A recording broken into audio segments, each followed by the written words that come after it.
Olá, meus irmãos, graça e paz a todos vocês. Aqui mais uma vez é seu irmão em Cristo Orlando, canal Removendo o Véu Mosaico. Nesse vídeo eu quero trazer este título: Corpo e Alma no Inferno. E eu quero ler aqui junto com os irmãos, abra aí a sua Bíblia, Mateus capítulo 10, verso 28 em diante. E não temais os que matam o corpo e não podem matar a alma. Temei antes aquele que pode fazer perecer no inferno a alma e o corpo. E tem uma referência também em Lucas 12, verso 4. Digo-vos, amigos meus, não temais os que matam o corpo e depois disso nada mais podem fazer. Mas eu vos mostrarei a quem é que deveis temer. Temei aquele que, depois de matar, tem o poder para lançar no inferno? Sim, digo, a esses devei temer. A palavra grega aqui para inferno é Geena, e é uma expressão hebraica que significa Inon, ou Rinon, um vale que ficava ao pé das muralhas ao sul de Jerusalém. E neste lugar era lançado todos os tipos de lixo da cidade para ser queimado. Isso aí tinha até corpos de pessoas, tanto malfeitores como pessoas que eram mortos pela lei de Moisés, os adúlteros e por aí vai. Todos aqueles que eram apedrejados até a morte era lançado lá nesse lixão, porque eles não eram dignos de terem uma sepultura. Então, neste lugar era lançado todo o lixo da cidade para ser queimado. Fogo e podridão constante. Lucas capítulo 12, a partir do verso 4, diz assim: Digo-vos, amigos meus, não temais os que matam o corpo e depois disso nada mais podem fazer. Mas eu vos mostrarei a quem é que deveis temer. E por meio da hipocatástase, que é uma linguagem de figura, é feita uma comparação entre o aterro queimado e a condenação por incêndio que aconteceu no ano 70 DC. A cidade toda foi incendiada, foi tomada por fogo. E podemos ver isso claramente se considerarmos que a condenação do Vale de Inon, seria aquela geração má e adúltera, com a referência à devastação romana, poucos anos depois da pregação dos discípulos. Vamos ler Mateus capítulo 23, verso 15 diante. Ai de vós, mestres da lei e fariseus hipócritas. Essa era a forma de Jesus tratar o sistema religioso daquela época, tá? Essa era a forma que Jesus usava, essa era a linguagem que Jesus, o Messias, usou para falar contra aqueles líderes daquela época. Vamos ler de novo? Ai de vocês, mestres da lei e fariseus hipócritas, pois vocês atravessam os mares e viajam por todas as terras a fim de procurar converter uma pessoa para a sua religião. Qual era a religião deles? O judaísmo. E quando conseguem, tornam essa pessoa 2 vezes mais merecedora do inferno do que vocês mesmos. Eles já estavam condenados também ao inferno. Mateus capítulo 23, verso 33. Cobras venenosas, ninhada de cobras, como esperam escapar da condenação do inferno? Eu estou usando aqui a nova tradução da linguagem de hoje, tá? Mateus capítulo 3, verso 7. Quando João viu que muitos fariseus e saduceus vinham para serem batizados por ele, disse: ninhada de cobras venenosas. Quem disse que vocês escaparão do terrível castigo que Deus vai mandar? Ou seja, esse texto, o contexto, está se referindo àquela geração de hipócritas. Então, meus queridos, de acordo com o texto acima, deixando de lado aí o achismo, as crenças religiosas, é muito sugestivo considerar o que Jesus estava dizendo é: temei antes aquele que pode fazer perecer a alma e o corpo no Vale de Inom, que era o crematório, o grande lixão ali, que era onde eram atirados os corpos dos malfeitores e de quem transgredia a lei.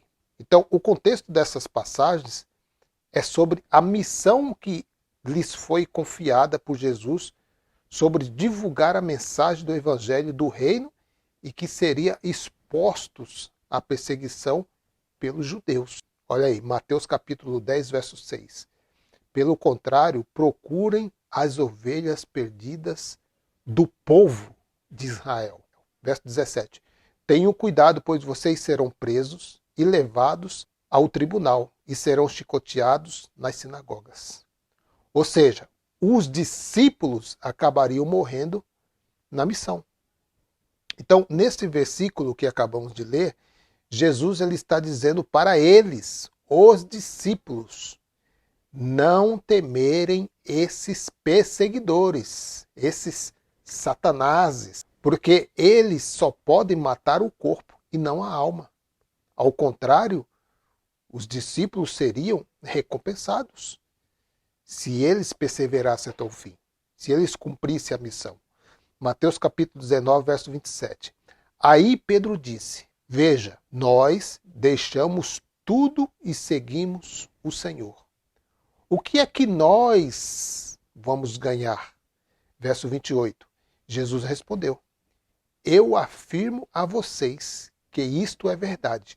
Quando chegar o tempo em que Deus vai renovar tudo e o Filho do Homem se sentar no seu trono glorioso, vocês, os meus discípulos, olha a colocação, meus discípulos, vocês também vão sentar-se em 12 tronos para julgar as 12 tribos do povo de Israel. Ia julgar quem? As 12 tribos do povo de Israel. Eu não pertenço a essa tribo. Era o povo de Israel. Ou seja, aquela geração a qual Jesus estava inserido. Seguindo aí o verso 29. E todos os que por minha causa deixarem casas, irmãos, irmãs, pai, mãe, filhos ou terras, receberão 100 vezes mais e também a vida eterna. Verso 30. Muitos que agora são os primeiros serão os últimos, e muitos que agora são os últimos serão os primeiros. Agora eu quero ler uma outra referência aqui, Lucas capítulo 22, a partir do verso 24. Os apóstolos tiveram uma forte discussão sobre qual deles deveria ser considerado o mais importante. Verso 25. Então, Jesus disse, os reis deste mundo têm poder sobre o povo, e os governadores são chamados de amigo do povo. Se tratando de Roma, né? Os judeus tinham César como rei. João 19, verso 15. Fora com ele, gritaram. Fora com ele, crucifiquem-o. O quê? Crucificar o seu rei? Perguntou Pilatos.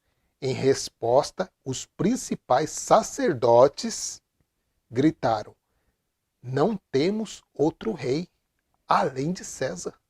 Então eu quis trazer essa referência só para vocês verem a indignação do próprio Deus para com o povo judeu. Eles não tinham Deus como rei. O rei deles era César, era o governo romano. Agora voltando aí a Lucas capítulo 22, agora o verso 26. Mas entre vocês, meus discípulos, não pode ser assim. Pelo contrário, o mais importante deve ser como o menos importante. E o que manda deve ser como o que é mandado. Verso 27. Quem é o mais importante? É o que está sentado à mesa para comer ou o que está servindo? Claro, é o que está sentado à mesa. Mas entre vocês, eu sou como aquele que serve. Verso 28. Vocês têm estado sempre comigo nos meus sofrimentos. Verso 29. Por isso, assim como meu Pai me deu o direito de governar, eu também dou o mesmo direito a vocês, meus discípulos, para comer e beber à minha mesa no meu reino e sentarão em tronos para julgar as 12 tribos de Israel. Agora, se eles não perseverassem em sua missão, eles naturalmente apostatarão ao judaísmo e se juntarão à resistência judaica contra Roma, uma vez que a guerra viesse, que estava próximo essa guerra chegar.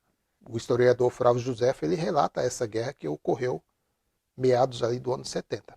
E essa resistência ela foi encorajada pelos falsos profetas daquela época, perecendo no vale de Inom, no lugar de fogo em que ele transformaria a cidade em 70 DC. Então, meus queridos, no ano 70 DC não foi apenas a destruição do corpo neste lugar, mas também a punição eterna para a alma do réprobo. Aquele que destrói o corpo são os romanos. Eles dão a morte física e então a sua alma é lançada no vale de Inom, pela reprovação de Deus e sua exclusão da era vindoura. Ou seja, eles deixariam de existir para sempre. Então, como lemos em Mateus capítulo 16, verso 25 a 26, e sereis odiado por todos por causa do meu nome. Mas aquele que perseverar até o fim será salvo. Salvo do que, irmão Orlando? Salvo da grande tribulação que ocorreu no ano 70 DC, que para eles era futuro, para nós é passado. Então, essa era a salvação, de não fazer parte da ira vindoura. Então, se eles, os discípulos, não perseverassem, eles seriam reunidos, né, com os demais judeus perversos para serem destruídos e atormentados de corpo e alma na condenação vindoura do vale de Inom. Então, meus queridos, quando Jesus, porque uma das coisas que o sistema religioso diz, olha, a Bíblia fala mais do inferno do que do céu. Mas quando Jesus usa a expressão inferno, ele está se tratando do vale de Inom. Se você olhar o contexto aí, você vai ver que o Senhor Jesus estava falando, não era sobre o inferno, como o sistema religioso pintou, né? O inferno espiritual, onde as almas vão ali queimar e vão ser atormentados e vai ser ranger de dentes. Sim, é claro que ali havia ranger de dentes porque o lixão era aberto. Todos que passassem por ali poderiam ver pessoas ali, entes queridos, sendo lançados ali. E para eles era um lugar de grande tormenta, de grande choro, porque era uma vergonha para um judeu ser lançado ali naquele local. Né? Eles não tinham a dignidade de terem um túmulo para si. E se Jesus, quando foi crucificado, se ele não recebesse um túmulo, ele também seria lançado naquele local, porque ele era considerado um anátema. O sistema religioso considerou ele um anátema, considerou ele um malfeitor. Tanto é que ele considerou mais Barrabás do que o próprio Jesus. Então, para onde que iria esse corpo se não houvesse o túmulo? O vale de Inom, o inferno, entre aspas, né? Então, meus queridos, fico por aqui. Graça e paz a todos os eleitos e até o próximo vídeo, querendo Deus. Graça e paz.